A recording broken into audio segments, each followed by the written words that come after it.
We all buy things based on the two fundamental reasons, need and desire.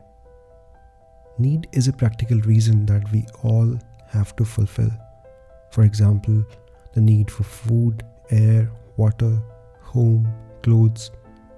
All these things are important. But on the other hand, desire is always driven by our emotional needs. For example, a big house, luxury cars, Netflix. All these things satisfy our emotional needs. The first step is to find which category your product or your service falls into. Is it for survival needs or is it for emotional needs? Once you know that, if your product is for survival needs, you have to focus on the practical features and benefits your product has. For example, a customer might choose to buy a car within the same budget which has more features to it, and they might not want to focus on the looks and how it feels.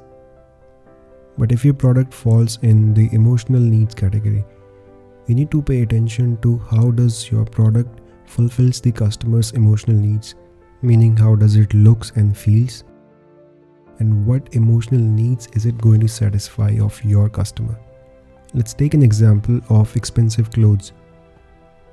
People pay a lot of attention towards the color, the design, the fabric, and how it feels when they wear it.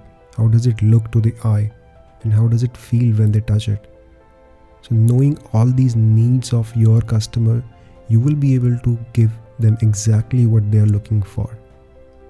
In the second step, we'll learn how to find what the customer is looking for and what emotional need is influencing his decision to buy or not to buy your product or service. So when you do not have many customers you can speak with, the idea is to go out in the world and try to speak with potential customers.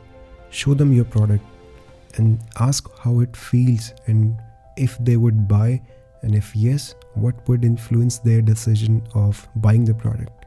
And if they will not buy, what would make their mind change and what influenced them to not buy your product. Having all these questions answered and use your creativity and the skills you have, you can create a product that fulfills the customer's exact emotional needs, and people are willing to pay anything for products or things which are not a need for survival but are going to fulfill an emotional need, like giving them pleasure. And that is the reason people buy expensive phones and luxury cars, big homes, because it's all about fulfilling their emotional needs. So the key takeaway from this action podcast is to read your customer's mind, speak with them and know what they want in the product, what emotional need they have, how do they want to feel when they use your product. Once you know that, do exactly what they're looking for and you will have your customers lining up to buy your product. I trust this action podcast will help you go out in the real world and read their minds. We have a different action podcast which will help you sense other people's emotions. So when you speak with them, you would be able to know what they're looking for even if they cannot define it in words. Thank you very much for your time.